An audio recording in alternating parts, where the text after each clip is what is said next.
Hello 10th class. आज के इस वीडियो में हम बोर्ड द्वारा जारी क्वेश्चन बैंक के ऑब्जेक्टिव टाइप क्वेश्चन समझेंगे। बोर्ड ने जो क्वेश्चन बैंक जारी की है उसमें आपके क्वेश्चन जो बताए हुए हैं ऑब्जेक्टिव, तो यहाँ पे डाला हुआ है सेक्शन डी लिटरेचर। आपका ये जो क्वेश्चन आएगा वो सेक्शन डी में आएगा जिसमें लिटरेचर लिखा रहता है और क्वेश्चन नंबर 9 होगा आपके उसमें। और ये आपके 6 क्वेश्चन आने हैं 6 मार्क्स के। और क्वेश्चन आपका इसी तरह से लिखा हुआ आएगा, objective type questions from text book first flight. सबसे पहले लेटर टू गॉड यानी लेसन फर्स्ट के हम यहाँ पे ऑब्जेक्टिव टाइप क्वेश्चन समझ रहे हैं। तो ये आपको रटना नहीं है, आपको समझ करके याद करना है क्वेश्चन का मतलब क्या है और उसका आंसर क्या है, ये आपको ध्यान करना है। आपको इस तरह से याद नहीं करना है कि इसका पहला और इसका दूसरा, इस तरह से आंसर याद नहीं किया जाता है। तो सबसे पहले आपके बताए जा रहे हैं आपका first lesson a letter to God, उसके question answer. Who read the letters sent by Lencho. Lencho के द्वारा भेजा हुआ पत्र किसके द्वारा पढ़ा गया? आंसर है आपका द पोस्ट मास्टर, उसको पोस्ट मास्टर ने पढ़ा था। Who is the author of the lesson a letter to God. आपको सभी लेसन के ऑथर याद करने हैं और पोइट भी याद करने हैं।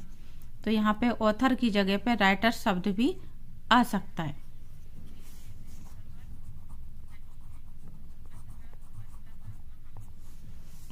Who is the writer of the lesson या who is the author of the lesson a letter to God, तो ये आपका आएगा G.L. Printers। नेक्स्ट है आपका what did Lencho think of the post office employees. Employees यानी कर्मचारी। Lencho post office के कर्मचारियों के बारे में क्या सोचता है? Bunch of crooks. उसकी नज़रों में पोस्ट ऑफिस के जो कर्मचारी हैं बंच ऑफ क्रूक्स हैं। यही शब्द आपका लेसन में आया हुआ है, सबके सब ठगों के समूह हैं। नेक्स्ट है आपका how much money was arranged by the post master. Post master के द्वारा कितने पैसे का बंदोबस्त किया गया? आंसर है आपका 70 पैसोस। लेंचो ने 100 पैसोस मांगे होते हैं, लेकिन बहुत कोशिश के बाद भी वो सिर्फ 70 पैसोस का ही बंदोबस्त कर पाता है। नेक्स्ट है how much money did Lencho want. Lencho ने कितने पैसे मांगे होते हैं? आंसर है आपका A 100 pesos. Next the field looked as if it were covered in. जब लेंचो के खेत में ओले गिर जाते हैं और उसके बाद वो खड़े होकर के बीच में देख रहा होता है, तो उस समय का यहाँ पे दृश्य बताया जा रहा है कि ओले गिरने के बाद पूरी धरती पर, पूरे खेत में ऐसे ओले बिछ गए थे जैसे ये लग रहा था कि पूरी जमीन पर नमक बिछा दिया गया हो। तो इसका सही आंसर है आपका salt. Lencho had grown in his fields. तो इसका आंसर है आपका कॉर्न। लेंचो ने अपने खेत में क्या बोया होता है? मक्का। Where was Lencho's house situated. Lencho का जो घर है वो कहाँ स्थित होता है? सिचुएटेड यानी स्थित होना। तो टॉप ऑफ अ हिल, पहाड़ी की चोटी के ऊपर। Lencho compared the large rain drops with. Lencho ने बड़ी पानी की बूंदों की तुलना किससे की होती है? आंसर है आपका न्यू कॉइन्स। नेक्स्ट है आपका व्हाट डिस्ट्रॉयड लेंचोस फील्ड। लेंचो की जो फसल थी वो किस चीज से नष्ट हो जाती है, या उसके जो खेत थे वो किस तरह से नष्ट हो जाते हैं? तो हेल स्टोन्स। ओलों के कारण उसकी पूरी जो खेती है वो खराब हो जाती है। नेक्स्ट है आपका Lencho had faith in. Lencho को भगवान किस में भरोसा था? द गॉड यानी भगवान में। Why did Lencho need money. Lencho को धन की आवश्यकता क्यों थी? टू सेव हिज मनी, अपने परिवार को बचाने के लिए। Lencho wrote a letter to God. Lencho ने पत्र लिखा भगवान को। आगे है आपकी poem dust of snow. Poem first है आपकी ये डस्ट ऑफ स्नो। उसके आधार पे आपके ये ऑब्जेक्टिव टाइप क्वेश्चन दिए जा रहे हैं। Who is the poet of the poem dust of snow. जैसा कि मैंने आपको पीछे अभी बताया कि आपको सभी लेसन्स के राइटर या ऑथर के नाम याद कर लेने हैं, उसी तरह से सभी पोयम के आपको पोइट के नाम भी जरूर याद कर लेने, क्योंकि ये पूछा जाता है। यहाँ इसमें पूछा जा सकता है और आपके जो एक्सट्रैक्ट आते हैं उनमें भी पूछा जाता है। तो यहाँ तो फिर भी आपको देख करके राइट का निशान लगाना है तो करते बन जाता है, लेकिन जब उसमें लिखने को आता है तो दिक्कत हो जाती, इसलिए आपको बहुत अच्छे से याद रखना है। तो यहाँ पे dust of snow Robert Frost poet हैं। What did the crow shake on the poet. ये काऊ दिया हुआ है, यहाँ पे आर आएगा बीच में, तो ये क्रो शब्द है, CROW crow.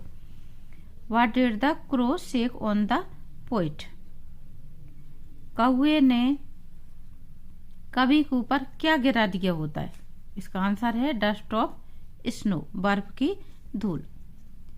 The dust of snow affected the poet bye.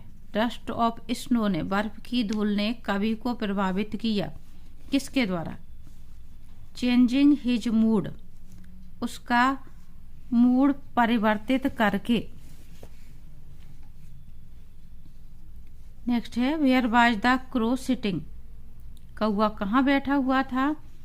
On a hemlock tree. आपके जो भी पोयम आई हुई हैं उनमें क्वेश्चन आंसर बहुत कम है, सीधे सीधे क्वेश्चन आंसर नहीं है।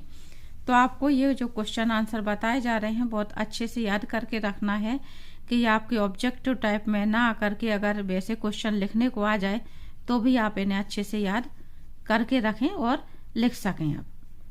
तो where was the crow sitting on a hemlock tree. Hemlock यानी धतूरे का पेड़, धतूरे के पेड़ पर कौआ बैठा हुआ था।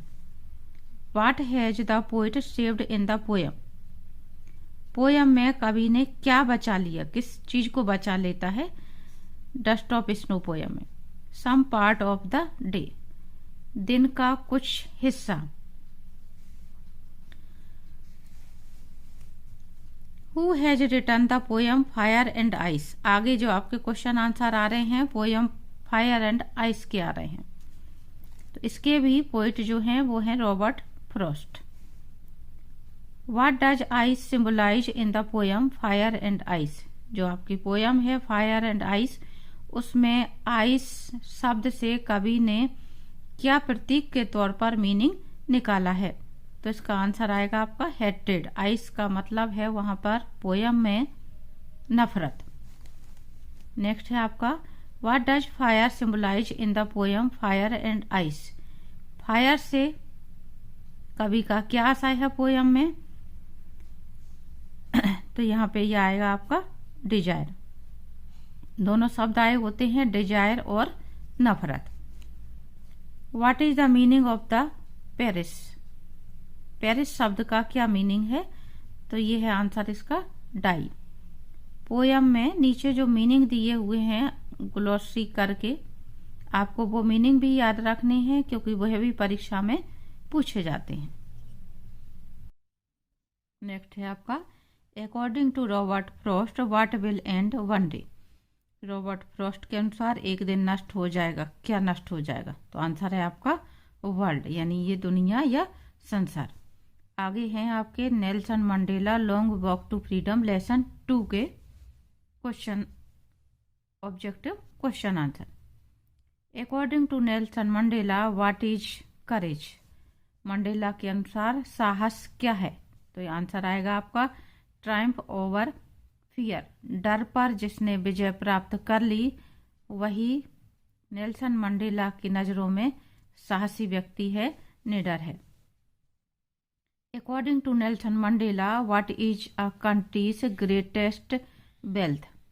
नेल्सन मंडेला के अनुसार देश का सबसे महान धन, सबसे बड़ा धन क्या है। इट्स पीपल, वहाँ के लोग। विच party did Mandela join, Mandela ने कौन सी पार्टी ज्वाइन की थी? तो इसका आंसर है आपका African National Congress. How many deputy presidents were elected, जब उनका शपथ ग्रहण समारोह होता है तो इस बात का जिक्र आता है कि सबसे पहले deputy president, second deputy president शपथ लेते हैं, उसके बाद फर्स्ट। तो यहाँ पे आंसर आएगा टू डेप्यूटी प्रेसिडेंट इलेक्टेड, 2 उपराष्ट्रपति चुने जाते हैं। What change brought international leaders to South Africa, किस चीज में परिवर्तन के कारण अंतर्राष्ट्रीय जगत के जो लीडर थे, नेता थे, वो साउथ अफ्रीका में आए थे? आंसर है आपका एंड ऑफ अपार्थाइड, यानी जो रंग भेद की उनकी नीति थी उसके अंत होने के कारण। उससे पहले साउथ अफ्रीका का एक तरह से बहिष्कार किया गया था, जहां पर कोई जाना पसंद नहीं करता था, तो उन्होंने जो अपनी रंग भेद की नीति को समाप्त कर दिया था, इसलिए अंतर्राष्ट्रीय नेता वहां पर इकट्ठे हुए थे। Whom did Mandela want to thank, Mandela किसको धन्यवाद देना चाहते हैं? तो ये क्वेश्चन आपको ये ध्यान रखना है किनके बीच में पूछा जा रहा है, क्योंकि वहां पर जब मंडेला का शपथ ग्रहण समारोह आयोजित हो रहा होता है तो उस बात का भी जिक्र करते हैं वो कि वो इंटरनेशनल लीडर्स जो वहाँ पे गेस्ट आए होते हैं उनको भी धन्यवाद देते हैं। लेकिन यहाँ पे आपका पूछा जा रहा है हिज फैमिली मिलिट्री रूलर्स, किसको वो धन्यवाद कर रहे हैं? तो यहाँ पे आपका आंसर है पैट्रियट्स, यानी जो देशभक्त। कौन से देशभक्त? जो उनसे पहले शहीद हो गए अपनी देश की स्वतंत्रता की लड़ाई के लिए, उन शहीदों को वो क्या कर रहे हैं? धन्यवाद दे रहे हैं, क्योंकि उन्होंने ही इनके रास्ते को आगे बढ़ने में मदद की, यानी उन्होंने जो रास्ता तय किया था उसी रास्ते पर नेल्सन मंडेला आगे चल करके इस मंजिल तक पहुंचे। नेक्स्ट है आपका what does depth of operation create, ज्यादा उत्पीड़न से क्या होता है? हाइट्स ऑफ कैरेक्टर, यानी चरित्र की ऊंचाइयां। A man who takes away freedom of another man is, वह व्यक्ति जो दूसरों की स्वतंत्रता को छीन लेता है। अ प्रिजनर ऑफ हेट्रेड, वह नफरत का कैदी होता है। According to Mandela what comes naturally to heart, Mandela के अनुसार मानव हृदय में स्वाभाविक रूप से क्या उत्पन्न होता है? लव, यानी प्रेम।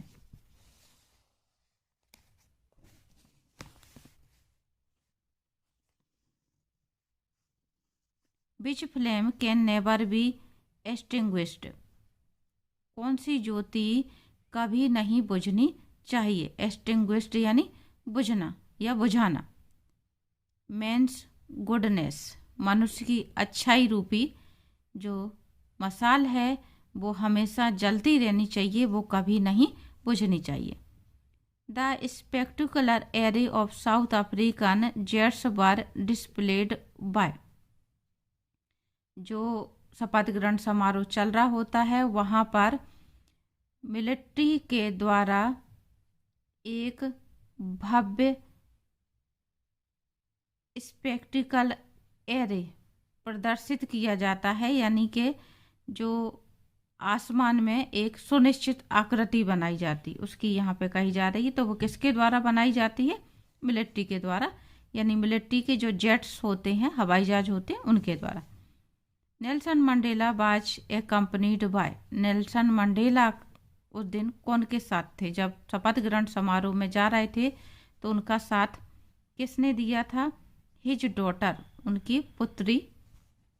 Who was daughter of Nelson Mandela, इसमें आपको नाम बताना है कि नेल्सन मंडेला की पुत्री जो उनके साथ थी उस समय, उसका नाम क्या था? नैन्सी, मारिया, लूसी और जिनानी। ये स्पेलिंग एम मिस प्रिंट हो गई है, जिनानी, ये आपका करेक्ट आंसर है। आगे है आपके a tiger in the zoo poem 2 के question answer. Who has written the poem a tiger in the zoo? Tiger in the zoo poem के पोइट कौन है? Leslie Norris. The tiger looks at, tiger की ओर देखता है, किसकी ओर देखता है? स्टार्स। रात के समय टाइगर तारों की ओर देखता है। Who passes near the water hole, पानी के स्रोत के पास से कौन गुजरता है? डियर यानी हिरन। Caged tiger the visitors, cage tiger यानी कैद में जो टाइगर होता है, पिंजड़े में कैद टाइगर है, वो विजिटर्स को इग्नोर करता है, उनकी उपेक्षा करता है, उनकी तरफ नहीं देखता है। और where should tiger hide himself, tiger अपने आप को कहाँ छुपाएगा? इन शैडोज यानी छाया में, जो उसमें जिक्र आता है बड़ी बड़ी घास के पीछे। नेक्स्ट है आपका 2 stories about flying, lesson third. Lesson third का part 1, his first flight. Who has written the story his first flight? His first flight जो लेसन है उसके राइटर कौन है? तो ये आपका पहला ही आंसर है, लियोम ओ प्लैटी। नेक्स्ट है आपका what was the seagull afraid of? Seagull पक्षी जो होता है वो किस चीज से डर रहा होता है? फ्लाइंग यानी उड़ने से। और नेक्स्ट है आपका why was the seagull exhausted? Seagull पक्षी जो होता है वो क्यों थक गया होता है? Due to strange exercise, strange exercise के कारण, यानी जो उसकी माँ एक्सरसाइज करवाती अलग तरह की अजीब एक्सरसाइज से। नेक्स्ट है आपका who gave seagull a small piece of fish? Seagull पक्षी को फिश का टुकड़ा किसने दिया? मदर सीगल, उसकी माँ सीगल ने। What food did the seagull's mother get for it? Seagull पक्षी की माँ उसके लिए क्या भोजन लाई होती है? तो आंसर है आपका फिश यानी मछली। Why did mother seagull stop midway while giving fish? To push him to fly, उसकी माँ उसको मछली देने के लिए जा रही होती है, लेकिन वो बीच रास्ते में ही रुक जाती है। क्यों करती है वो ऐसा? To push him to fly, उसको उड़ने के लिए धक्का देने के लिए। क्योंकि वो उड़ नहीं रहा होता है तो वो रास्ते में ही रुक जाती है और उस कारण से वो छलांग लगा देता है उड़ने के लिए। तो ये उसका बच्चे को उड़ना सिखाने के लिए तरकीब होती है। The sight of maddened seagull food, यहाँ पे the sight of food maddened seagull यानी भोजन के दृश्य ने उसको पागल जैसा बना दिया था। भूखा रखते हैं उसको 24 घंटे, तो उसके कारण जब उसको भोजन देखने को मिलता है तो उस भोजन के कारण वो पागल जैसा हो जाता है। What did his parents threaten him with? उसके माता पिता उसको किस बात की धमकी देते हैं? यंग सीगल जब उड़ने से डरता है, मक्कारी देता है, तो उसके माता पिता किस चीज की धमकी देते हैं? टू स्टार्व हिम, उसको भूखा रखने की। The lesson his first flight is about, जो लेसन है आपका हिज फर्स्ट फ्लाइट किसके बारे में है? Pigeon, pilot, parrot, seagull. तो आंसर है आपका सीगल। तो यहाँ पे आपके ये 50 क्वेश्चंस पूरे होते हैं। आपके टोटल 150 क्वेश्चन है, यानी 150, 150। तो इसको हम 3 पार्ट्स में कवर करेंगे। तो आज के लिए यहीं तक मैं यहाँ पे वीडियो को स्टॉप कर रही हूँ। अगले वीडियो में हम 100 तक समझेंगे और उसके अगले में फिर 150 तक। तो ये 3 पार्ट्स में मैं वीडियो बना रही हूँ। उम्मीद करती हूँ इतना आपको समझ में आ गया होगा।